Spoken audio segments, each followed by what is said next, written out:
Olá, meus queridos irmãos e irmãs, sejam todos bem-vindos e bem-vindas à nossa aula. Mais uma aula de doutrina cristã. Estamos na quarta parte, não é? Que é a liturgia. Já vimos uma aula sobre liturgia, que foi na noite de ontem, uma espécie de proêmium, não é? Uma espécie de prefácio, de introdução.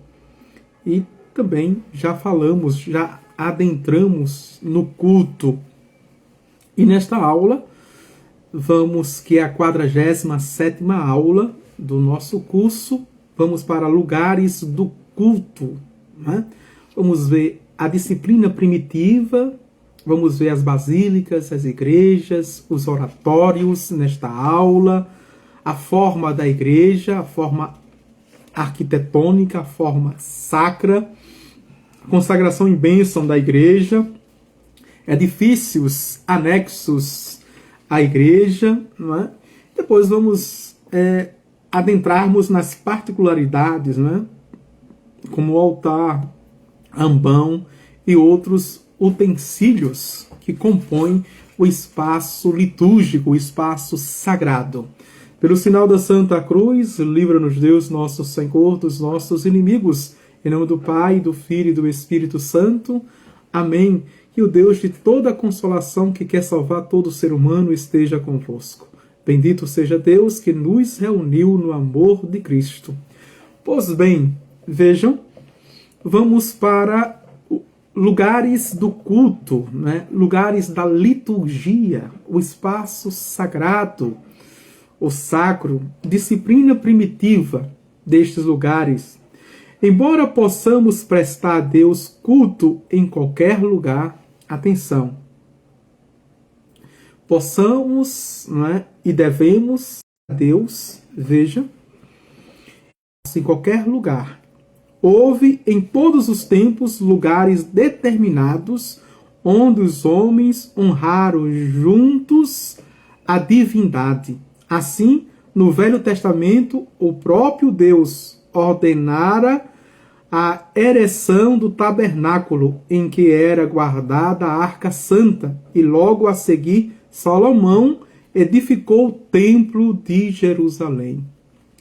E é interessante, nos acampamentos, né, Deus ordenou a Moisés e ali ao sacerdote da estirpe de Levi que levantasse um tabernáculo. E Deus disse as mínimas, não é? Nos mínimos detalhes, como ele quer. O livro do Deuteronômio, não é? É de uma...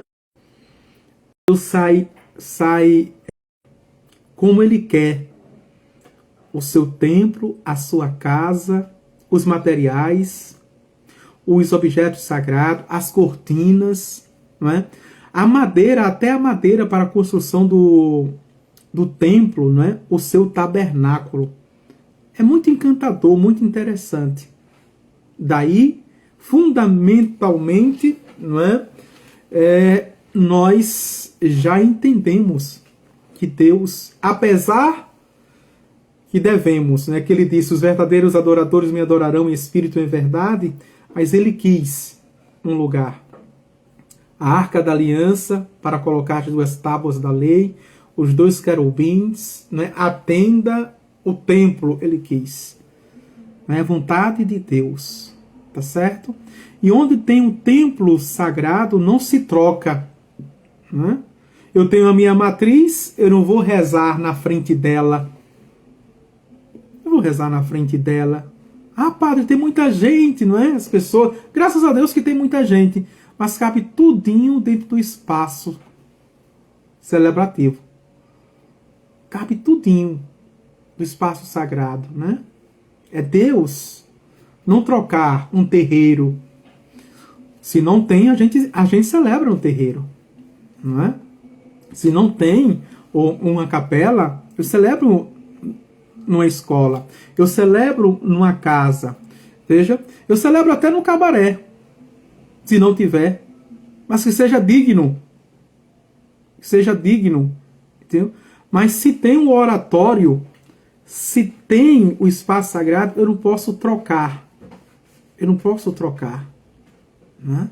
Se tem um lugar, e esse lugar é que Deus que quis que o homem levantasse para o seu louvor, a sua adoração, eu não posso trocar.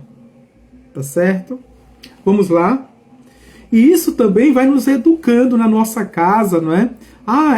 Toda a minha casa é consagrada ao Senhor, que bom!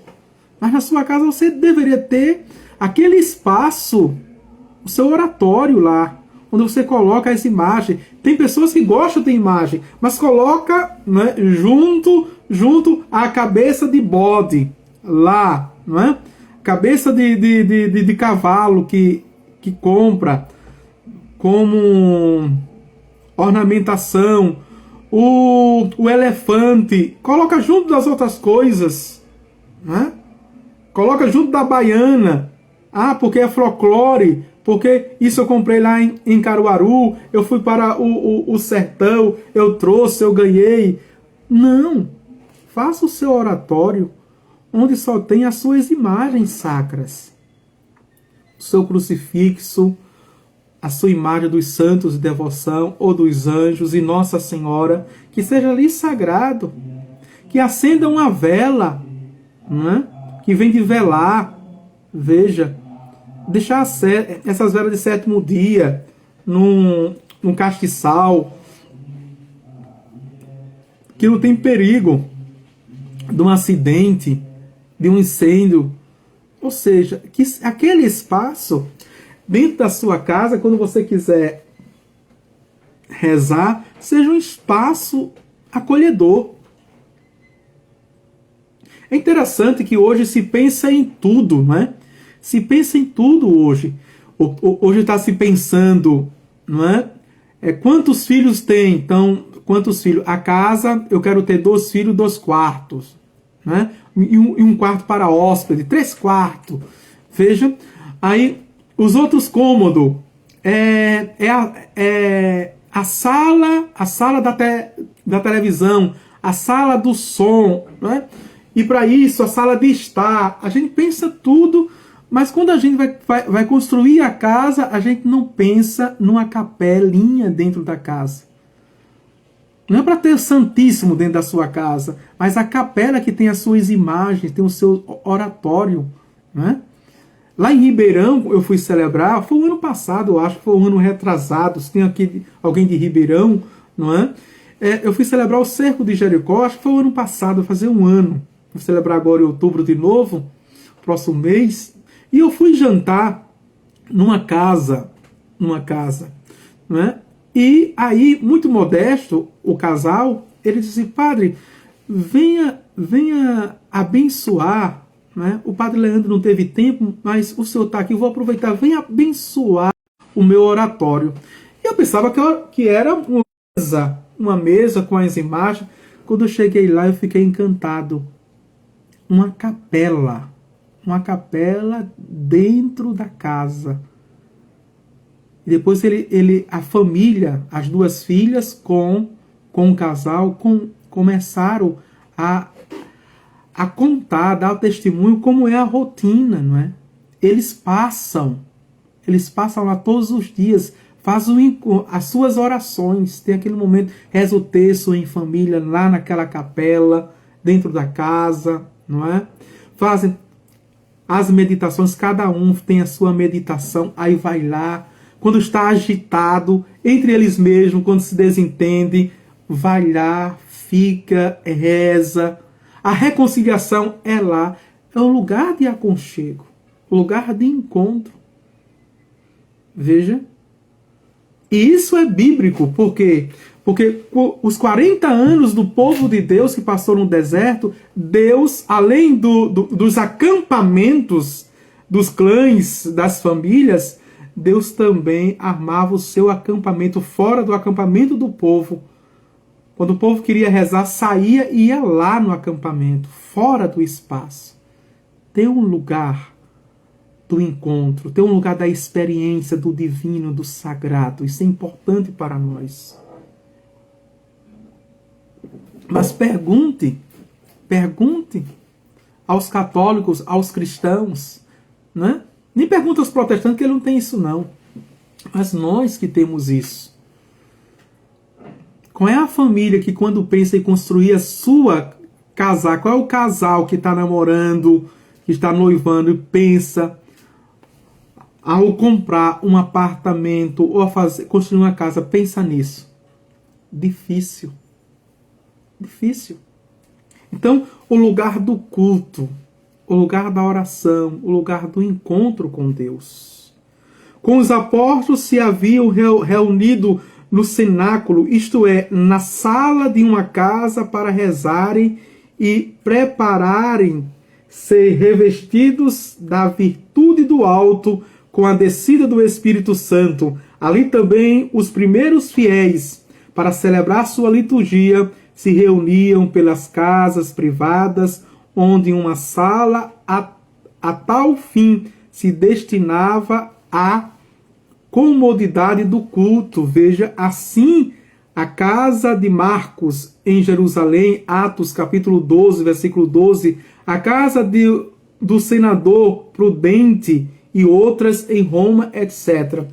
Veja, então, aqui é uma descoberta muito, muito salutar e ao mesmo tempo extraordinária, porque, não é, as casas que recebiam o nome de igreja doméstica, as casas, mas naquelas casas, atenção, texto, aquelas casas tinham o lugar da oração, o lugar da liturgia, o lugar do culto, em que todos se reuniam.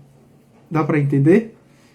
O lugar é importante, não é? Espaço sagrado. Então, a arquitetura e a arte sacra, veja, é um curso de especialização. E a gente também tem que atenar nisso. E é uma graça extraordinária você ter um oratório, né? Um oratório, uma capelinha dentro da sua casa. É extraordinário. Veja. Durante as perseguições dos primeiros séculos, os cristãos procuraram o lugar mais seguro para se reunir. E esses lugares mais seguros eram as catacumbas, os cemitérios subterrâneos, onde celebravam os santos mistérios sobre o túmulo dos mártires. Era ali, não é? Na tumba, o grande altar. E daí veio a questão das relíquias dos mártires, não é? Que ainda hoje se coloca a chamada pedra d'Ara, não é? Que tem a relíquia, se coloca sob, não é? Sob, embaixo do altar. O altar é edificado, veja, sob aquele mártir, e a relíquia tem que ser de primeiro grau, que é um pedaço de osso, né? Do santo, do mártir. Então, primeiro, a disciplina da tradição é esta aqui que eu apresentei. Vamos agora para as basílicas, as igrejas e oratórios. Concedida pelo imperador Constantino, com o Edito de Milão de 313, a paz religiosa, a igreja, começaram a levantar edifícios particulares para o culto, certo? Com a conversão de Constantino, se tornou, não é, os cristãos, como o cristianismo, a religião oficial do império, né? E aí cessaram também as perseguições, fé, e nem dá mais testemunho como vinham dando, e por isso que nasceu um outro movimento, o movimento dos eremitas, os movimentos de cristãos e cristãs que, vendo esse relaxamento na cidade entre os cristãos, e só era, quando fala em cristão, era católico, viu que não existia outro tipo de cristão. Isso foi a partir do século XVI, vocês sabem, até o século XVI, 16 século, cristão era católico. Não é como hoje, depois do século XVI, quando a gente fala em cristão, a gente distingue entre cristão, não é, católico e protestante. Não existia isso. Mas mesmo assim, entre os católicos tiveram aqueles que quiseram manter a radicalidade, por isso que foram para o deserto, né? Viver essa solidão em Deus, a radicalidade em Deus. Constantino cedeu à igreja algumas grandes salas, e por primeiro a do Palácio do Latrão, que hoje é a Basílica de Latrão, né? A igreja de Latrão, destinada ao culto, conservaram o nome de basílicas, né? Imagine que sala, os impérios, porque hoje é uma basílica extraordinária, né, imensa. As basílicas romanas, do grego, casa real, basílica quer dizer casa real, eram grandes salas de forma retangular, divididas ao longo por 2 rengues de colunas e terminadas, às vezes, por forma circular, que era chamado de abside, não é? Nela se administrava a justiça e se organizava os mercados. O nome de basílica foi dado posteriormente a alguns edifícios de culto, maiores e mais importantes. Aos outros edifícios deu-se-lhes o nome de igreja, ou seja, edifícios menores, do grego eclesia, chamado assim, que quer dizer também assembleia, porque nela se reúne a assembleia dos fiéis para Deus render culto, que na teologia paulina se chama corpo místico de Cristo, que tem um celebrante principal, não é? Que age na pessoa de Cristo, não é? Igreja é, pois, o lugar dedicado ao Senhor, a fim de servir especialmente aos fiéis para exercerem ali o culto divino em público, não é? Então, aquilo que é privado se torna público, tá certo? Aquilo que é interno se torna externo. Então, toda ação litúrgica, toda missa, ela é um ato privado, mas é também um ato público, que a gente está testemunhando. Atenção, ato público não é apenas quando a gente sai da igreja, não é? Mas público porque todos são convidados, todos são chamados, são convocados a participar dessa fé que é pública, que é para todos e promove o bem comum. Disse igreja paroquial o lugar onde se reúnem os fiéis de uma determinada paróquia para assistir aos sacros ritos, receber os santos sacramentos e cumprir os deveres de cristãos sob a direção do pároco. Existe um território chamado canônico, né? Existem as dioceses e que são compostas de paróquias. E essas paróquias são compostas de comunidades, não é? Por isso que o grande projeto dos nossos bispos da CNBB, comunidades e comunidades, uma nova paróquia. E se faz uma nova paróquia, se faz também uma nova diocese. Uma retroalimenta a outra, não é?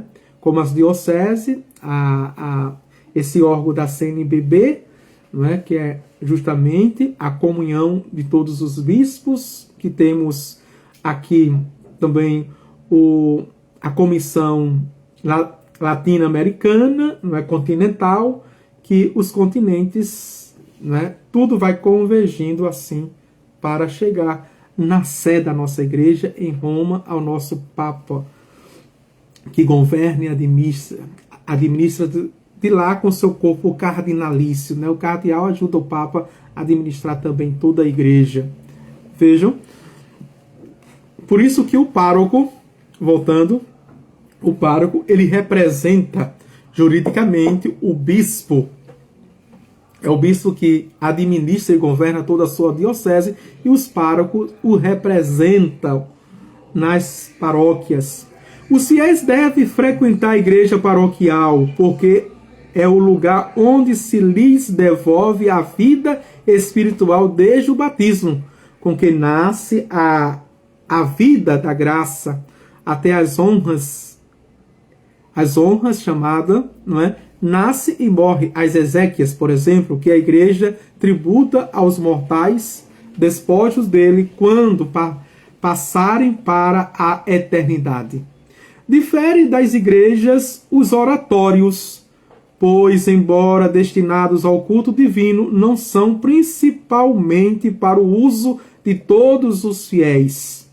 Então, existem oratórios privados que todos os fiéis podem fazer nas suas propriedades, não é? Como eu disse, na sua própria casa, no interior da sua própria casa, mas existem aqueles oratórios públicos que nós chamamos de, aqui em Siriaém, Pernambuco, não é? Nós chamamos de nicho. Os nichos de Siriaém são as verdadeiras capelas. Nós temos aqui, não é? O único que sobrou, eram mais de 6 espalhados na cidade, o único que sobrou foi o nicho da luz. Que é Nossa Senhora da Luz, não é? Que é uma capelinha, é oratório, mas é uma capelinha. Pronto, é assim, né? Se você faz na sua casa, que maravilha. Estou insistindo muito, né? Vamos lá? Então, há 3 espécies de oratórios. Vamos ver as 3 espécies de oratório. A primeira, públicos, se eretos, principalmente para uso de alguma comunidade ou de particulares, de modo que, ao menos no tempo dos ofícios divinos, todos os fiéis tenham legítimo direito de lhes entrar. Esse público, né? E pode ser feito por um particular, pode ser feito pela paróquia, pela diocese, pela igreja, mas pode ser também feito por um particular, que tem esse caráter público. Públicos, se associações ou comunidades sem que possa qualquer um ter ali ingresso, né, acesso, mas algumas pastorais, movimentos, associações, não é? Alguns ministérios podem usar, então são chamados semipúblico. E o terceiro, totalmente privado, né, ou doméstico, aí que a gente chama, se erigidos em casa particular para a comunidade de apenas uma família ou de um indivíduo, né? Aí que a gente diz no interior da casa. Eu tive uma experiência, o nariz está coçando, eu tive uma experiência muito assim, muito generosa, não é? De uma família lá em Palmares. Aí eu posso dizer que é um casal de médicos, que tem aquela clínica Dr. Mário Bento, lá em Palmares. Tem alguma pessoa aí que está me acompanhando de Palmares, sabe de quem eu estou falando. E eles moravam no território canônico da paróquia de Santa Quitéria, não é? E eles erigiram uma capela linda, toda no mármore, de vidro, todo vidro, com ar-condicionado, né? E eu comecei a acompanhar, sendo diretor espiritual do casal, que é o Dr. Mário Bento, a doutora Miriam. O Dr. Mário Bento já há mais de 6 anos, acredito, que ele faleceu, né? Ou 5 anos que faleceu. E entre as missas, celebrava missas, tinha encontro lá, né? Mas tinha um caráter privado. Abriu para a paróquia, se tornou semi-público, veja, e depois Nosso Senhor tocou no coração deste casal e que eles, né, fizeram um contrato, um comodato, que doaram a capela para que ela se tornasse totalmente pública, não é? Fizeram isso com um comodato de 50 anos com renovação, né? É de uma generosidade, de uma gratuidade, e até desmembraram do território privado dele, desmembraram a terra, o território com a capela e doaram para a paróquia, né? Existe também isso, de uma generosidade, né? E a capela cabe mais de 100 pessoas que eles fizeram para eles. Cabe mais de 100 pessoas essa capela. Forma da igreja, né? Registro aqui como testemunho e que também é uma forma de agradecê-los por essa generosidade. Doutora Miriam, uma mulher muito de fé, das equipes de Nossa Senhora, está sempre a serviço à diocese e à igreja. As primeiras igrejas ou basílicas assumiram a forma das casas romanas e das basílicas civis. As primeiras tomaram o átrio ou o vestíbulo e as segundas a forma interna, não é? de igreja. As basílicas cristãs tinham 3 partes: o vestíbulo, a nave e o presbitério. Vamos ver aqui cada um desses, tá certo? Vamos olhar agora para a arquitetônica sacra, tá bem? Não é um curso que a gente vai aprofundar isso. Mas aí vocês têm muitos cursos, sobretudo no YouTube, se querem aprofundar a arte sacra, a arquitetônica sacra. Então, primeiro, vestíbulo, o átrio ou pórtico. Era um pátio contornado de pórticos, tendo ao centro pequeno tanque cheio de água, onde os fiéis lavavam as mãos e o rosto antes de entrar no templo, uso em vigor entre os hebreus, tá certo? O pórtico destinava-se à primeira classe de penitente, chamados lugentes ou chorosos, porque não tinham o direito de entrar na igreja. Ficava ali no pórtico, não é? Que eram gentios e pagãos. Mas ficava esta piscina para que pudesse se purificar para entrar no ambiente sagrado. Hoje, por exemplo, nas igrejas não tem aquela pia de água benta. A pia de água benta deveria ser para isso, não é? Nas igrejas modernas que não tem, pode comprar uma pia de água benta, colocar à porta da igreja. Quando nós vamos entrar, a gente coloca lá, não é? E pode se persignar. Isso tá pedindo permissão, não é? Eu que venho do profano e estou entrando no sagrado. Eu que sou impuro, estou pedindo permissão ao dono da casa para entrar, que ele é o santo dos santos, como disse lá Moisés: tire a sandália dos pés, porque o lugar que tu estás é santo. Veja. E, infelizmente, tem pessoas que nem fazem o sinal da cruz, nem fazem a genuflexão, tem um sacrário lá na frente e não faz nem o seu tempo de oração. Já entra conversando, já entra até mesmo para limpar a igreja, não é? Para limpar a igreja, já entra pegando a vassoura, já entra varrendo, não quer nem saber. O Santíssimo está lá, não faz seu momento de oração, de adoração. E a gente está assim, né? Nessa consciência. Essa consciência. Nessa ignorância imputável. Não é? Muitas vezes. Porque a gente não procura a formação, não procura saber o porquê das coisas, para que a nossa fé seja mais firme e mais consciente. Segundo, nave, a gente tem a nave, aquele meio, tem as naves laterais, não é? Entre a banca e a parede, não é espaço não, ele se chama nave. E a nave central, entre, não é, os dois grupos, as duas partes distintas, aquela nave central. Do vestíbulo, ordinariamente, por 3 portas, havia acesso ao interior da igreja, chamado nave. Por exemplo, aqui na nossa matriz tem 3 portas, né? 3 portas que dá acesso ao corpo, à assembleia. Então, seriam as 3 naves. As 3 naves. Aquelas portas é para ter ali as naves, né? Tem as naves. Se tem 3 portas, são 3 naves.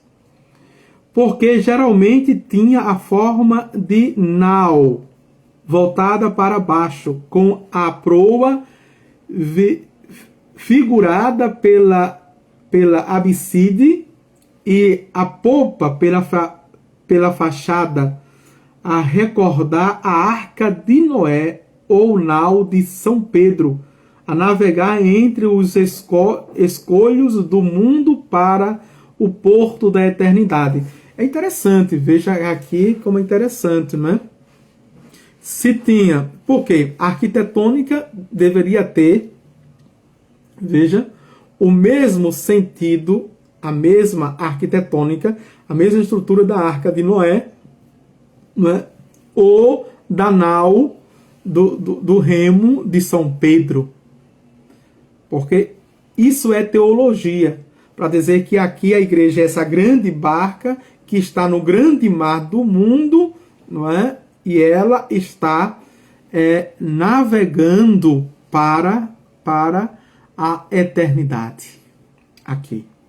Vamos continuar. Ao centro da nave do meio estava o lugar destinado aos cantores, não é? Chamado aqui o coro cantorum. Fechado por gradil, tinha uma grade, né, de madeira ou de mármores, com as estantes ou púlpitos para a leitura da epístola ou do evangelho, chamado assim, não é? O ambão, hoje se chama o ambão.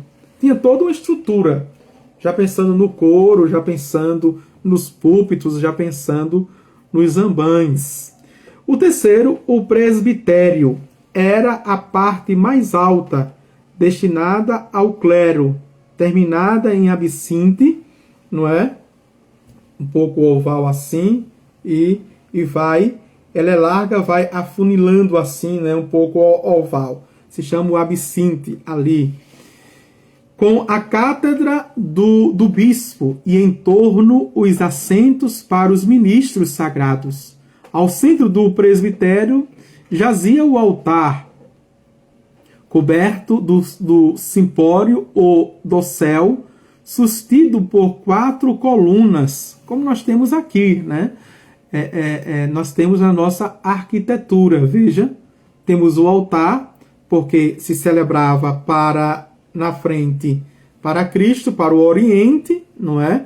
E de costa para o povo, para a Assembleia, mas sempre de frente para Cristo.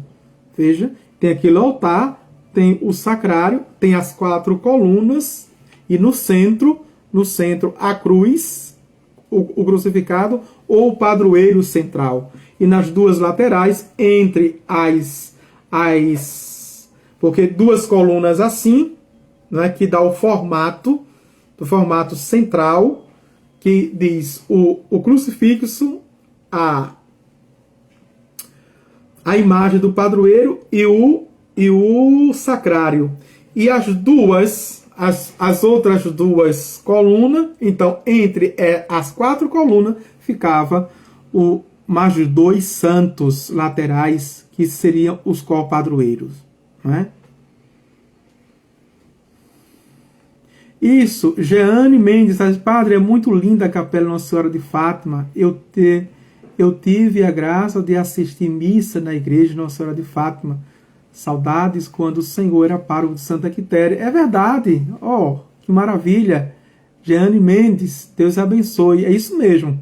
Tá certíssimo. Graças a Deus tem alguém aqui que está confirmando isso, né? A graça de Deus.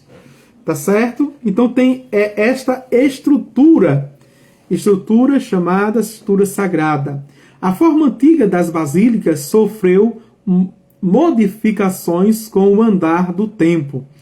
O vestíbulo desapareceu e as igrejas se abriram diretamente para as praças e vias públicas. Veja, isso foi uma perda muito grande. A nave, considerada braço da cruz, foi talhada na extremidade por outro braço transversal ou transepto, chamado assim, né? Transepto.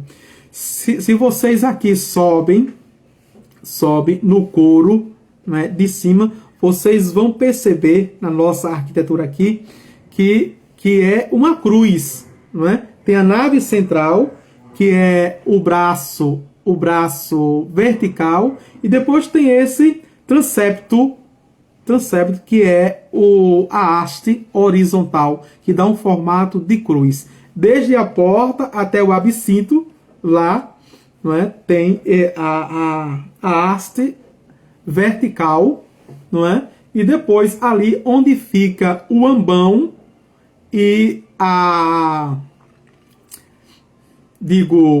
pia batismal, que é o transversal, que é a haste horizontal. É um formato de cruz.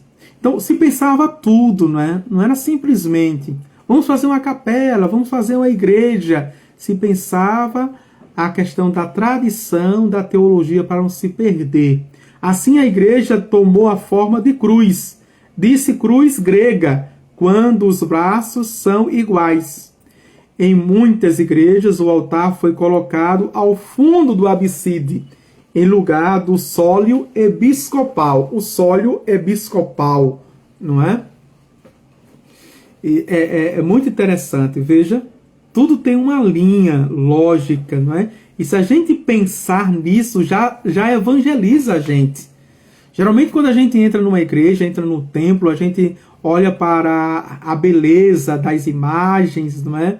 A gente olha se está bem pintado, ou se tem o teto, mas a gente deveria olhar a arquitetônica, a estrutura, como ela foi construída, se ela atende esses aspectos, se existe dentro dela.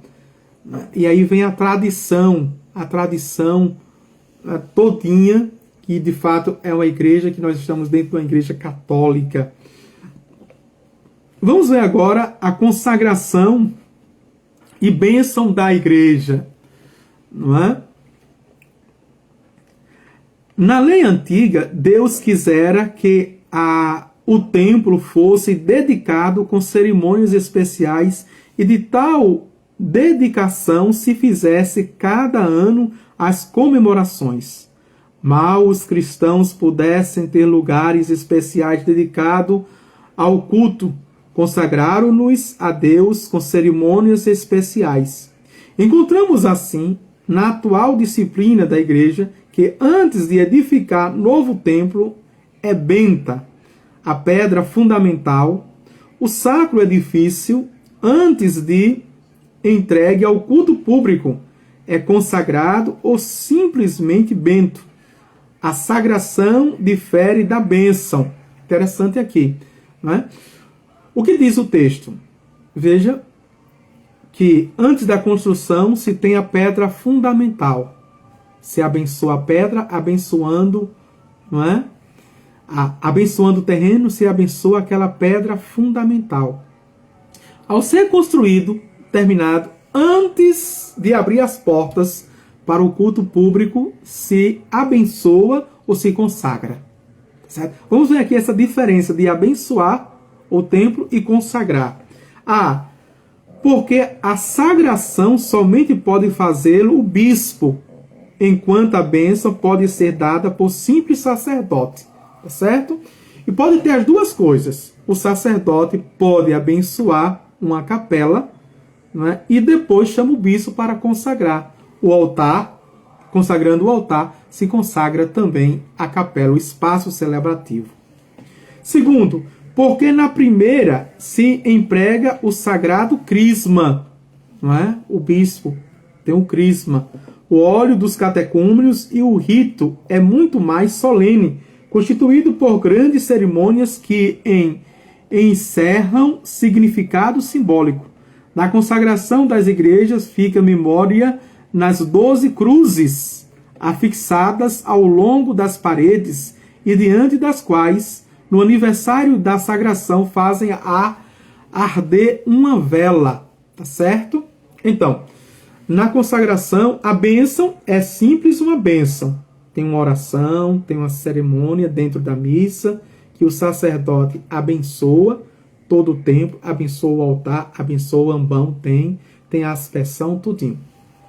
Mas atenção, a consagração, você coloca 12 cruzes com velas nessas cruzes, tá certo? E ali tem o altar, ele derrama o óleo no altar, o óleo do crisma, não é? Faz a consagração e depois passa nas cruzes também, ungindo as cruzes, as 12 cruzes, né? Os 12 alicerços, os 12 apóstolos. Portanto, vamos avante e acende as velas, né? Em cada cruz dessa, simbolizando o alicerce a uma coluna e os apóstolos. A sagração ou bênção das igrejas é o sacramental e atrai as mais copiosas graças do Senhor sobre os que rezam na igreja. A igreja pode ser desagrada ou profanada e dessacrada quando for destruída totalmente ou estiver em ruína a maior parte dos muros. A dessagração faz perder a igreja a consagração ou bênção. Fica profanada quando nela se perpetra um dos delitos previstos pelo Código de Direito Canônico. Por exemplo, quando ali se praticou homicídio ou foi sepulto um infiel ou excomungado. A profanação não tira a consagração ou bênção, mas impede que possam ali celebrar missa. Por isso, a igreja profanada deve ser reconciliada com cerimônia especial. Veja como isso é sério e ao mesmo tempo, não é, importante para você saber. Quando a capela que você participa, a matriz, a igreja, ela é profanada.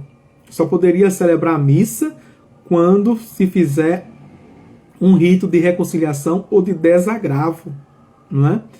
Por exemplo, uma capela está em ruína e ela foi dedicada, ela foi abençoada ou consagrada, então tem que fazer um rito de desagração também nela, senão fica profanada. E isso no mundo espiritual traz muito males, não é? Para a cidade, para aquele território, para a família também. E muitos não sabem como isso é importante. Mas isso a gente está perdendo tudinho hoje. Ninguém fala sobre isso mais. Ah, já foi superado isso. Não, isso agora é coisa de radicais, né? Ou gente muito alienada. Já foi superada. É coisa de superstição. Vanessa, a primeira leitura, né, do Sabedoria, dizendo: nós não podemos atingir com nossa inteligência os desígnios do Senhor, os mistérios do Senhor, tá certo? Vou parar aqui, porque 43 minutos já. Quando voltar, talvez eu volte à noite, não é? Com a aula a partir dos edifícios anexo à igreja, tá certo? E vamos ver também a questão do cemitério, vamos ver o altar, não é? A ornamentação do altar, como se deve, e outros móveis também da igreja nesse espaço celebrativo e litúrgico. O Senhor esteja convosco, Ele está no meio de nós. Abençoe-vos Deus Todo-Poderoso, Pai, o Filho e o Espírito Santo. Amém. Tchau, tchau.